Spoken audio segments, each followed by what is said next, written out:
What's up, guys? So we're back in the garage again, and we're going to be working on the Dakota, at least to start off on this video. So if you guys watched the last video, we changed the spark plugs, we sealed up the exhaust, so we're going to see if now the mist that it has, so like I mentioned before in the last video, when you're holding it at a steady RPM, you can hear the engine missing, so it's kind of doing like a ba ba ba ba type thing.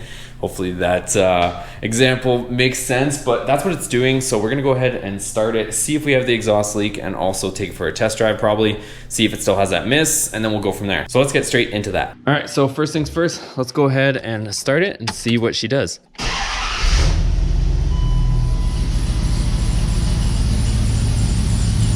think we got it sealed up. I don't feel any puffs around there. Sounds a little loud from underneath, but that's okay. I think it's just the V-band over there we probably have to seal up. Yeah, over here we're good. We might just have to seal up this little leak at some point. But I'm okay with that one. That one's no big deal. Also, the belt is squealing, but I don't care because once we put the Pro Charger on, we're not gonna have that same belt on. I think it's still doing it because you guys can probably hear it outside the squealing, but watch. If I hold the same RPM, you'll hear it kind of ba ba ba ba.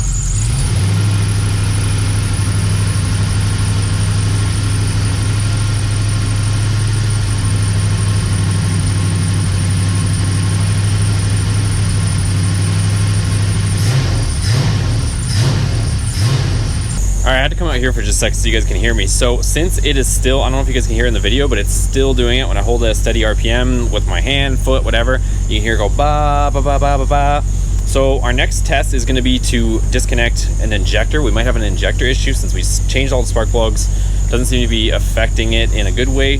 So it's still the same issue. We're gonna go ahead and plug an injector one at a time and see if we can hear any audible change. So if we unplug an injector and it doesn't really make a difference, then we know that there's an issue with that injector. So let's go ahead and try that test. Try this one.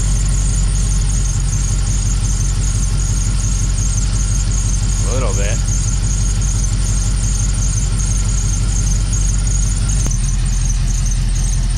That one makes a difference. That one makes a difference. Makes a difference. Let's see if this one.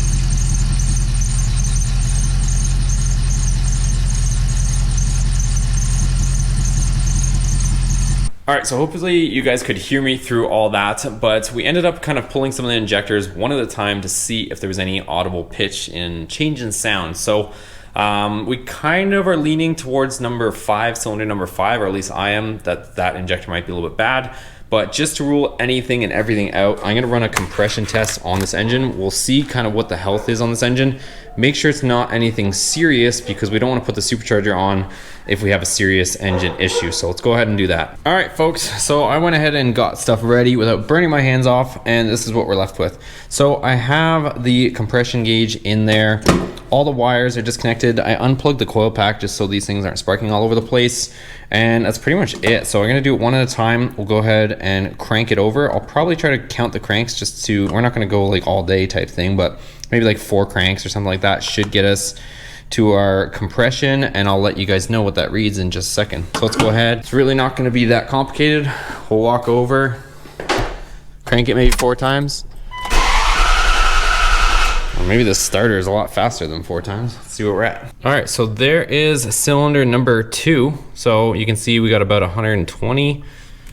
So I had to put this little attachment on there because I was getting a funny reading. I don't think I was getting a good seal, so just be aware of that. It's kind of a little extension that goes in there. So pretty much 120. Let's move on to the next cylinder. I don't know if you guys can see that, but in there, there's a tiny little brass piece, and then this thing goes ahead and screws into that. So let's go ahead and put this on. There we go, pretty much 120 again. So that cylinder's good. Let's move on to the next. We're just gonna keep running through this whole thing, so let's go. There you go, we give it an extra crank, but pretty well at 120. Woohoo! Pretty much 120, tiny bit above, but like I said, I give it that extra little crank, but we're within spec. 2 more to go. All right, guys, so compression test is good. So on my gauge, and again, you're not so much looking for what pressure it is within reason, but you're more looking at consistency. So whatever your gauge reads, you want all the cylinders to pretty much be in and around that PSI. So on my gauge, it's showing around 125 or so PSI, and I'm getting that across on all the cylinders. So I do want to mention one thing though, because it was skewing my results just slightly. Put a trickle charger on your battery, because it's going to take your battery down when you're doing this on 8 cylinders. If you're doing it on a little 4-cylinder like that, it's not so bad, but when you're doing it on an 8-cylinder, it's not a bad idea to put a trickle charger on it. Since we also have a new battery, I don't want to take this one down too far. Other thing is, I didn't do it at first, but I noticed this was skewing my results, and I'll tell you why. So I ended up pulling the fuel pump relay, and the reason being is if you don't do that, I did both. I kind of took 2 precautions. I unplugged all my injectors, and I ended up pulling the relay. Prior to me doing that, I went across on that 4 cylinders, and I was getting in and around my 120. By the time I got over here, there's so much fuel dumping on top of these cylinders without igniting them. It was essentially just dumping fuel on top of the pistons, and it was pretty much just washing the cylinders. So it was giving me a different reading on this side. I had to put the spark plugs back in the truck and put the wires back on, start it back up just to get everything back to normal, burn out all that fuel that's pretty much just washing the cylinders. And then I took the spark plugs back out, and I was getting my consistent reading across on the driver's side. So just keep that in mind, because it was kind of throwing me for a loop. It makes sense. I should have probably done this beforehand, but I was maybe going a little bit fast, and I didn't think it would make a difference, but I'm telling you guys it does. So just keep that in mind if you guys do this. So engine is good. We're all set. I'm gonna go ahead and put these spark plugs back in, and we'll move on to the next step. All right, guys, so the truck is ready to go. The engine's good, and that means we can now install the supercharger. So that's pretty much all the testing that I wanted to do on this engine. I wanted to make sure that it's good, that there's no issues, and that it's gonna be able to hold the boost. Because the last thing we needed was to put the supercharger on, and then the engine end up being too tired or lead to more issues. So it's looking like, honestly, our misfire is probably something to do with the injectors or the wires. And just to let you guys know, like I've mentioned a few times, we have the new Snake Eater performance injectors that are going to be going in.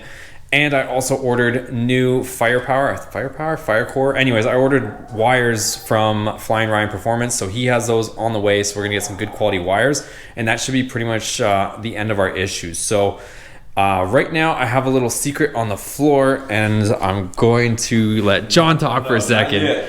First of all, if you guys want us to supercharge the Dakota, which I'm sure you guys do, you have to go get me to 1,000 subscribers.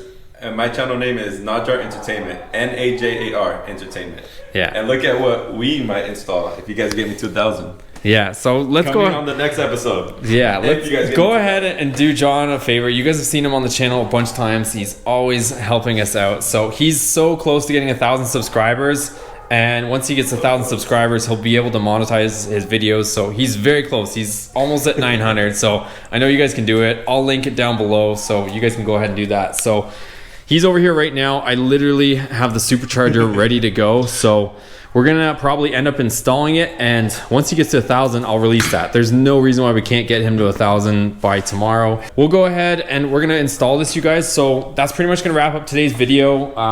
We're probably gonna take us into tonight, and then I'll be able to upload it the following day. So for now, we're gonna end up doing step by step. So if you guys watched my last Pro Charger install on the Ram, we ended up installing it step by step, and we're gonna do it the same format on this way. I'm not gonna like hit you guys with like a 2-hour long video.